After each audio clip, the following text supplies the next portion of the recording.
اعوذ باللہ من الشیطان الرجیم بسم اللہ الرحمن الرحیم رب اشرح لی صدری ویسر لی امری واحلل عقدۃ من لسانی یفقہوا قولی۔ ریاض الصالحین حصہ اول، احادیث نبوی صلی اللہ علیہ وسلم۔ ایک اور روایت میں ہے کہ حضرت جابر رضی اللہ عنہ کہتے ہیں، جب خندق کھودی جا رہی تھی تو میں نے نبی اکرم صلی اللہ علیہ وسلم کو بھوکا دیکھا تو میں اپنی بیوی کی طرف لوٹا اور ان سے پوچھا، کیا تمہارے پاس کوئی چیز ہے؟ کیونکہ میں نے دیکھا کہ رسول اللہ صلی اللہ علیہ وسلم سخت بھوکے ہیں۔ تو اس نے ایک تھیلا نکال کر مجھے دکھایا جس میں 1 سا جو تھے اور بکری کا ایک پالتو بچہ بھی ہمارے پاس تھا۔ میں نے اسے ذبح کیا اور بیوی نے جو پیسے اور میرے گوشت بنانے سے فارغ ہونے تک وہ بھی جو پیس کر فارغ ہو گئیں۔ میں نے گوشت کے ٹکڑے ٹکڑے کر کے ہنڈیا میں ڈالے، پھر رسول اللہ صلی اللہ علیہ وسلم کے پاس واپس جانے لگا تو بیوی نے کہا، مجھے رسول اللہ صلی اللہ علیہ وسلم اور آپ صلی اللہ علیہ وسلم کے ساتھیوں کے سامنے رسوا نہ کرنا۔ تو میں رسول اللہ صلی اللہ علیہ وسلم کے پاس آیا اور آپ صلی اللہ علیہ وسلم سے چپ کے بات کی۔ میں نے کہا، یا رسول اللہ، ہم نے اپنا بکری کا بچہ ذبح کیا ہے اور 1 سا یعنی 2.5 کلو جو پیسے ہیں، تو آپ صلی اللہ علیہ وسلم تشریف لائیے اور آپ صلی اللہ علیہ وسلم کے ساتھ کچھ آدمی۔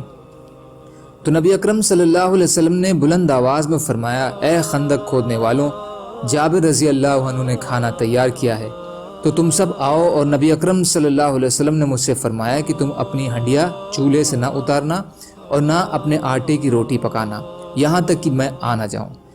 تو میں آیا اور نبی اکرم صلی اللہ علیہ وسلم بھی لوگوں کے ساتھ آگے آگے چلنے لگے، یہاں تک کہ میں اپنی بیوی کے پاس آیا اور اسے سب کے آنے کی خبر دی۔ اس نے مجھے کوسنا شروع کر دیا۔ میں نے کہا، میرا کیا دوش ہے؟ میں نے تو وہی کیا جو تجھ سے کہا تھا۔ بہرحال رسول اللہ صلی اللہ علیہ وسلم تشریف لے آئے۔ بیوی نے آٹا نکال کر آپ صلی اللہ علیہ وسلم کی خدمت میں پیش کیا۔ آپ صلی اللہ علیہ وسلم نے اس میں اپنا لعاب دہن ڈالا اور برکت کی دعا فرمائی۔ پھر ہماری ہنڈیا کی طرف آئے، اس میں بھی آپ صلی اللہ علیہ وسلم نے لعاب دہن اور برکت کی دعا فرمائی۔ پھر فرمایا، کوئی روٹی پکانے والی بلا لے تو وہ تیرے ساتھ روٹی پکائے، اور اپنی ہنڈیا میں سے پیالوں میں سالن ڈالتی جا، مگر اسے چولہے سے نہ اتارنا۔ اور یہ سارے کھانے والے لوگ 1000 تھے۔ میں اللہ کی قسم کھا کر کہتا ہوں کہ سب نے کھانا کھایا، یہاں تک کہ کھانا باقی چھوڑ گئے اور چلے گئے، اور ہماری ہنڈیا یقیناً جوش مار رہی تھی جیسے وہ پہلے ابل رہی تھی، اور ہمارے آٹے سے بھی پہلے کی طرح روٹیاں پک رہی تھیں۔ کسیب کے اصل معنی تو تودا ریت ہیں، لیکن یہاں مراد ہے کہ وہ چٹان ریت کی طرح نرم ہو گئی، اور یہی معنی اہیل کے ہیں۔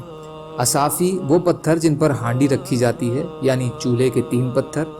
داجن وہ جانور جو گھر سے پریچت ہو، یعنی پالتو جانور۔